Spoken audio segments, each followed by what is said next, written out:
Thank you for joining us as we take a look back at some of the big moments, trends, innovations, and winners of 2014. First, we'll start with Dalbar's 2014 Man of the Year, which turned out to not be a man at all. Our pick for 2014 was the computer. Innovations in the world of technology have changed the face of the financial service industry as we know it. The computer is the power behind it all. From website innovations to electronic communications, everything is coming up digital, and we have a front seat to the action.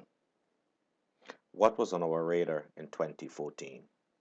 Also known as Generation Y, this group of young adults has caught the attention of the financial services industry.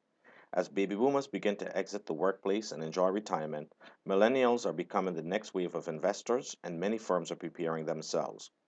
Throughout 2014, various firms conducted research on the behaviors and habits of this new investing generation and have adopted innovative ways of connecting with them based on what they found. We saw firms create sales materials specifically targeted at millennials, while others adopted technology as a direct response to millennial behavior, such as video conferencing. If 2013 was all about mobile optimization, 2014 and beyond is all about mobile responsiveness. Firms are increasingly opting for larger, simpler website designs in lieu of the overcrowded, information heavy designs of yesteryear. Firms such as Emeritus and ICMA opted to deliver responsive sites as opposed to exclusive mobile optimized websites.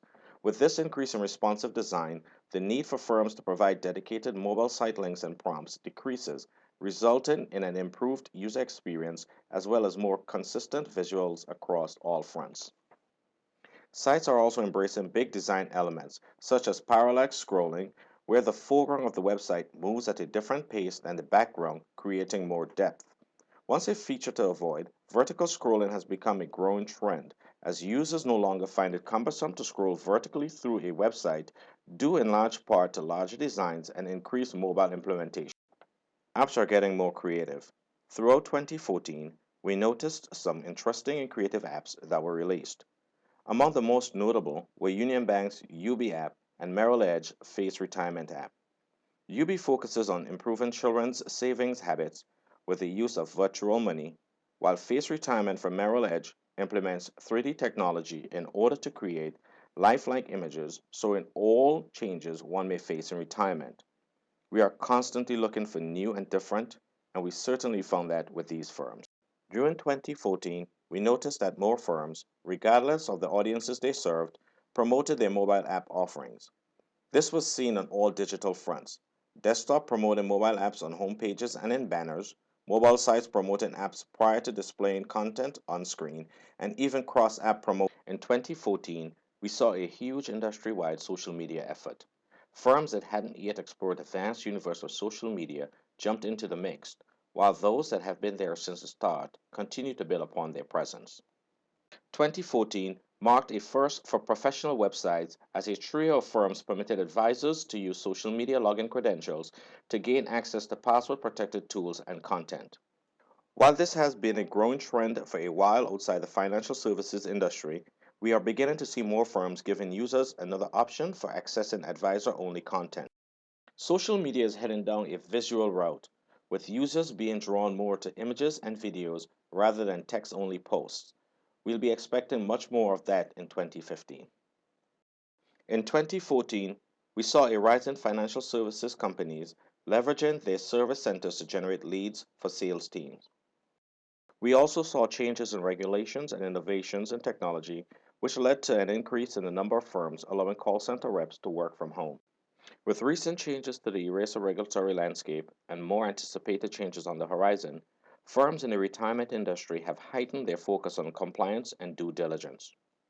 In 2014, Dalbar helped several firms in this capacity by auditing retirement plans, investment, computer models, fiduciary advisors, and 338 investment managers. While there were many people, places, things, and ideas that we noticed in 2014, there were a few that stuck out from the pack.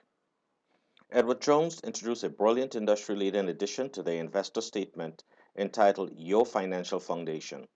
This feature includes clients' goals, goal details, risk tolerance, and the date of the previous portfolio and goal reviews. This section helps de-emphasize the short-term ups and downs and establishes the need to regularly review the portfolio and make changes if warranted. Most firms will agree their goal when developing the advertising campaign is to create something that would leave a lasting impact on their audience. Prudential's Domino's television commercial did just that. It caused viewers to actually think about the fact that the amount of cash in their pocket could have a serious effect on their retirement savings. This firm caught our eye for the seamless rebranding from ING US to Voya. While there were many rebranding efforts from various firms, Voya stood out from the rest by giving customers a heads up long beforehand and by completing the transition swiftly and all at once, leaving all traces of ING US behind them. Wells Fargo was recognized as a powerhouse in our most recent social media rankings. By giving their YouTube audience a wider variety of videos to view, promoting their YouTube presence on their website, and having the highest number of total views in Q3, Wells Fargo was the highest ranked out of all of the firms evaluated for Q3's social media rankings. 2014 proved to be a rough year for this crowd. We won't exactly call them losers, but they definitely didn't win in 2014. We're hoping that 2015 is better for this group. That once again the average mutual fund investor fails to keep pace with the overall market. Attempts to correct irrational investor behavior through education have proved to be futile, and the belief that investors will make prudent decisions after education and disclosure has been totally discredited. Instead of teaching, financial professionals should look to implement practices that influence the investor's focus and expectations in ways that lead to more prudent investment decisions. What is keeping the American worker out of the winner's circle is their lack of financial planning for retirement. Nearly 40% of American workers don't have access to a retirement plan, and those that do aren't taking full advantage of saving. MyRA, or My Retirement Account, was set up in an attempt to give Americans who are less likely to save for retirement an incentive to start saving.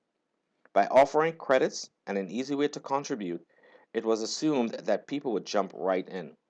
Not many people are taking the bait, and the ones that are really aren't taking full advantage. At the end of 2014, FINRA decided to slap a lawsuit on a financial firm that wasn't sending confirms to all clients because of a glitch in the system. Over the course of almost a decade, nearly 400,000 transactions went without having a confirm sent, and almost no one seemed to notice. We say no harm, no foul, while FINRA says fork it over. Thank you again for joining us as we journeyed through 2014. We are looking forward to what 2015 brings, and we'll be sure to share our thoughts on that next.